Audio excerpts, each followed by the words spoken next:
What's up, YouTube?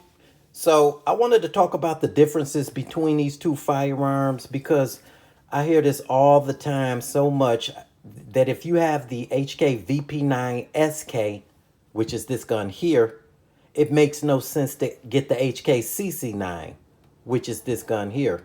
They saying that they the same gun, but they're not. That's far from the truth.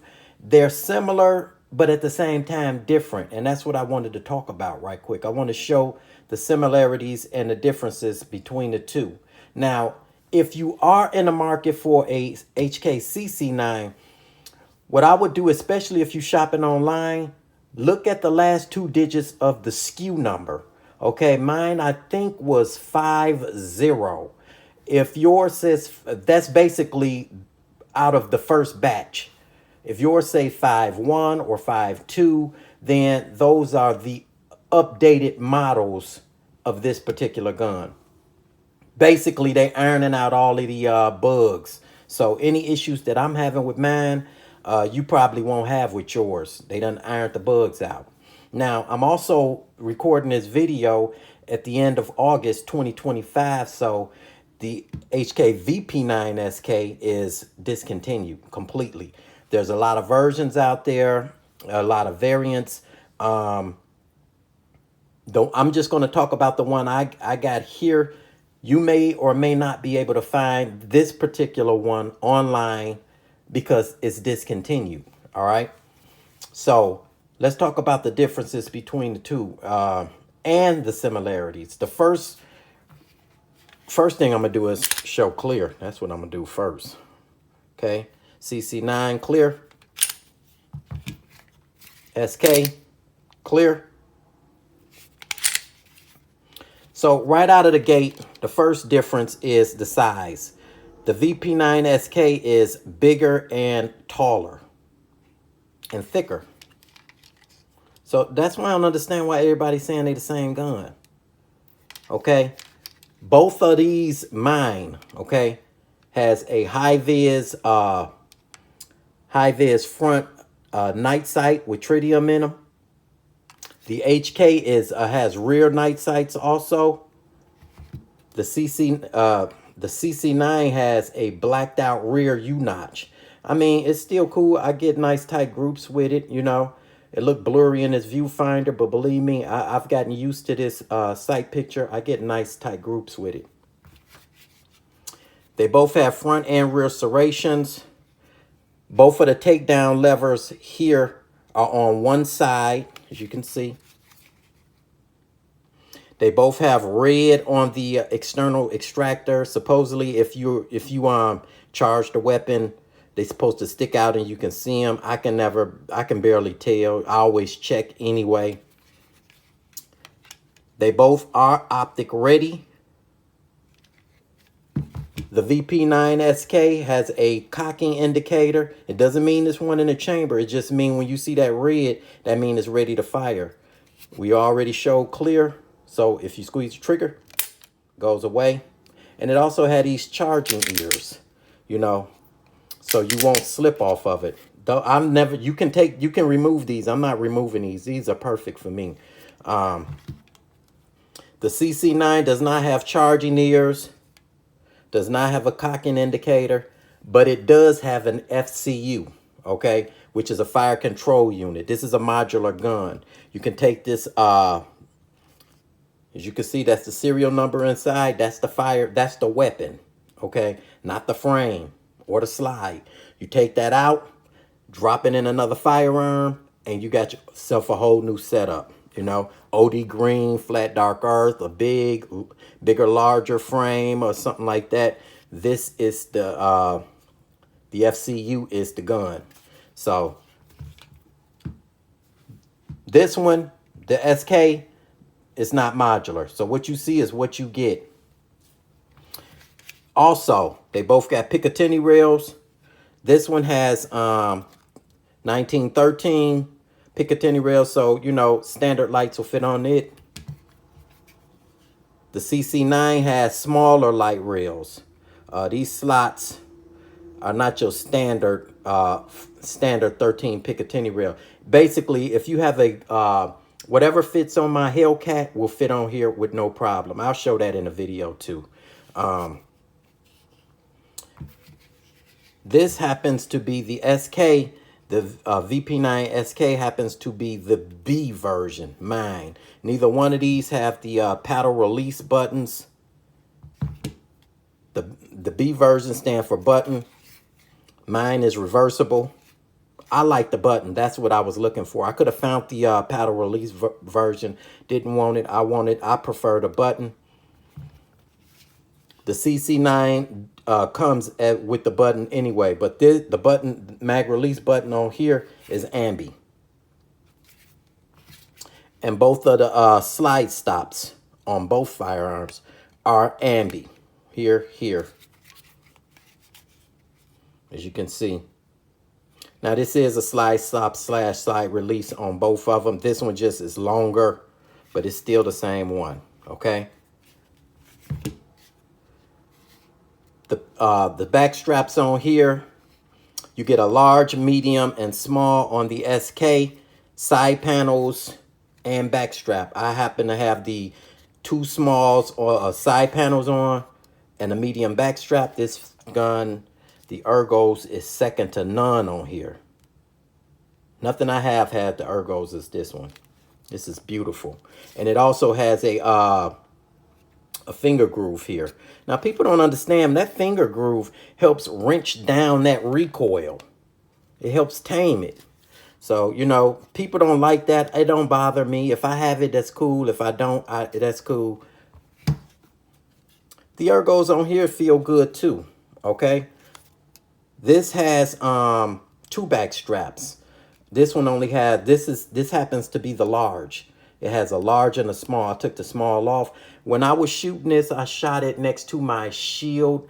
I shot it next to a lot, but I always compare it with the shield because they're in the same form factor. And I was getting nice, better tight groups with the shield. But once I put this back strap on here, the larger back strap, is basically the same size as the shields. So the same trigger pull reach. And I was getting better, tighter groups out of the cc9 than the shield, okay? Now, speaking of the trigger, I'll show you the trigger on both right quick.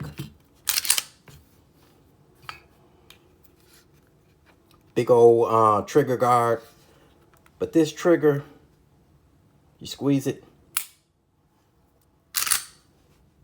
it pushes your finger forward. See? And then you got this slop, you right back, you know, you on the wall. Let me show that again.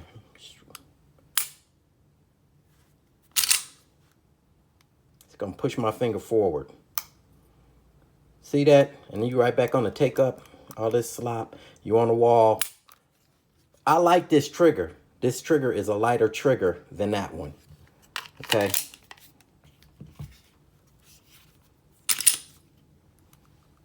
This is a better trigger to me.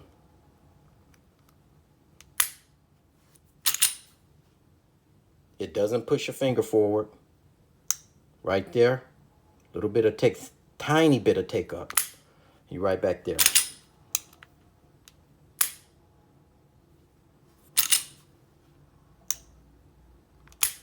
I like this trigger better. Both of these without a red dot is my 2 most accurate firearms. Both of them. Because you can, I'm going to show you why. You can hold this gun and squeeze the trigger with no movement. See that? Both of them like that. So these are really accurate firearms. Where you point, if you point at their nose, at the target's nose, that's where the round is going to go. But the main thing is the width of them. You know, that is, in my opinion, the main thing. Sorry about that. Somebody was at the door. So when I bought the Hk cc9, it was very hard to get. I ain't gonna go into why. I know why, but it ain't what everybody is thinking. But when I bought this, it came with 2 magazines, this 12-round magazine and this 10-round mag. Here's how the 10-round look in the firearm.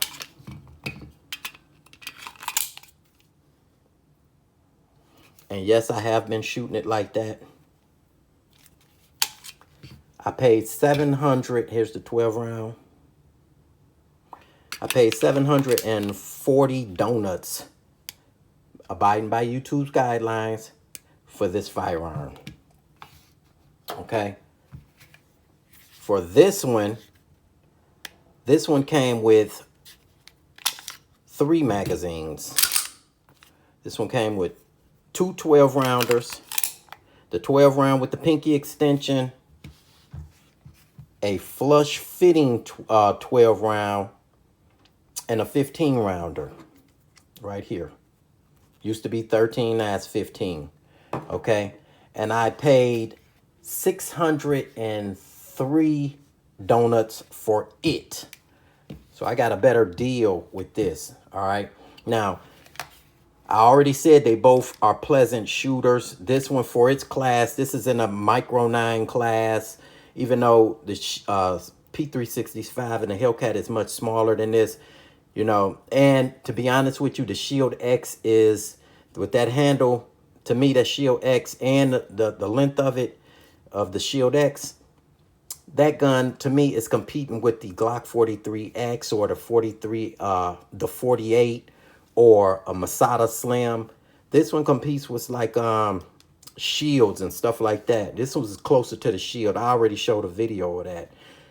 This gun, for its class, it is a very soft shooting firearm. One of the softest shooting firearms for its class. It's nowhere near close to as soft as this thing shoots. But it's a heavier gun with a little bit more velocity in the barrel. So, of course, it's going to shoot softer. This is a subcompact. This is your Glock 26 style. And again, this is the Micro 9 style. So, I don't know why everybody is saying that they are different. So, here they are in home defense mode. This will be 17 rounds, plus these both are Olight Mini 2 Valkyrie lights. This is the one for my Hellcat. You see it goes on here with no issues. And this is the 20 round magazine for the Hk VP9 with the Olight Mini 2 Valkyrie also.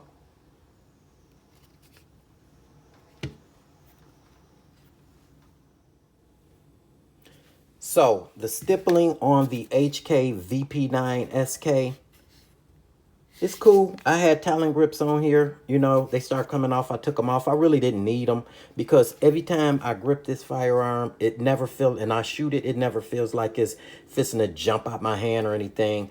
This is pretty cool to me. I like it. I don't need to really upgrade the texture. It's got that higher, beaver tail right there. So you can get up underneath it and hold on to it pretty tight.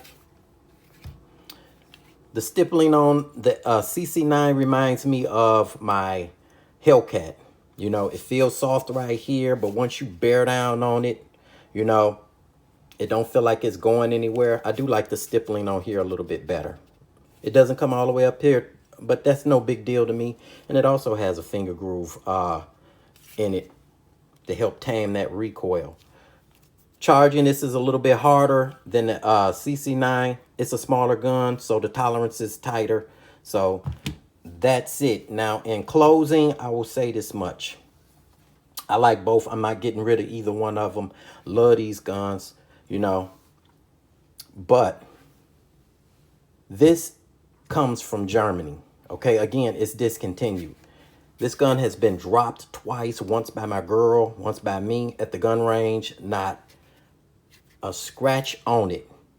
Even when I went to Tennessee, I took both of these. Instead of taking my Glocks, I went down there. Somebody went down there for a funeral. I decided to take them both. I was going to hike and camp with this one, with some buffalo boar. And when I hang out with my family members, you know, Tennessee, and then I have to go to Memphis because I know people out in Memphis. I'm going to hang out with them with this. But they were shooting this and they dropped it a couple of times. Again, not a mark on it. Okay. This gun don't have a lot of rounds through it. It only have like 1,300. But look at the barrel. Everything is finished properly. Now, the cc9 is made in the US, okay? Now, again, I always normally wait a year before I pick one, a brand new firearm up. I decided to go ahead and jump the gun and grab this. So I'm going to give it a pass because normally I wait till they iron out all the bugs. I didn't do that with this one. This is the larger back strap. Like I said, this gun, in my opinion, the best thing is the pros for this is the FCU. Now, the downside for this one, again, check your SKU number, okay? This gun only has 1,000 rounds through it. Look at the barrel. That's finished done came off. See that? The finish has come off. Now, it hasn't come off the ring of the barrel or the hood or the side. If it did, I would have rung up HK, but it hasn't, so it's not a big deal right now. And also, my main issue, I ain't even talking about the back straps. One of these back straps, this large back strap, when I put it on, I had to take this off and heat it up a little bit and push this in. Heat it up with a lighter and push it in so it could be flat. So it can be flat. Otherwise, it was sticking out. I think I'll throw some pictures in at the end of this video to show you, you know. And I'm not the only one. Everybody that I seen with the large back strap on here, they all had a little bit of this back strap sticking out on the large one, either on this side or that side. I'm a perfectionist. I like my stuff to look nice unless I damage it. So I heated it up, pushed it in, and now it's flat. So that was an issue with me. The burnt out sight. I know excess make the sights, but still, it went on this gun. It burnt out. They had to send me out another one. But the main thing is this.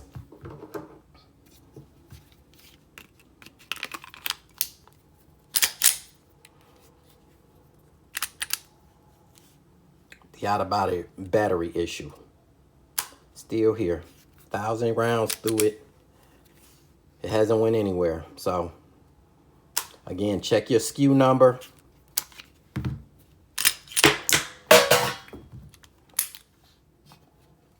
Now, you can get this firearm with 15 round magazines straight from HK or 17 round mags and some more 12 rounders.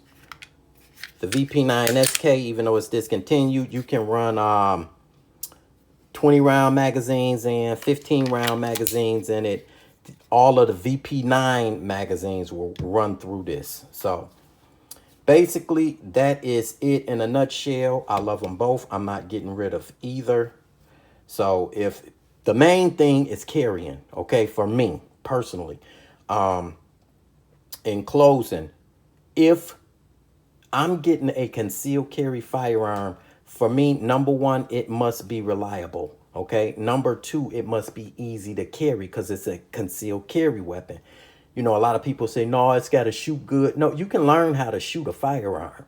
You know, a lot of people have firearms, they barely can shoot it, but when danger comes in there, they grab it and start busting at people, okay? So you can learn that. But if the gun is not comfortable, you won't carry it. I don't care what nobody says, you know? So those are the main, that's in order.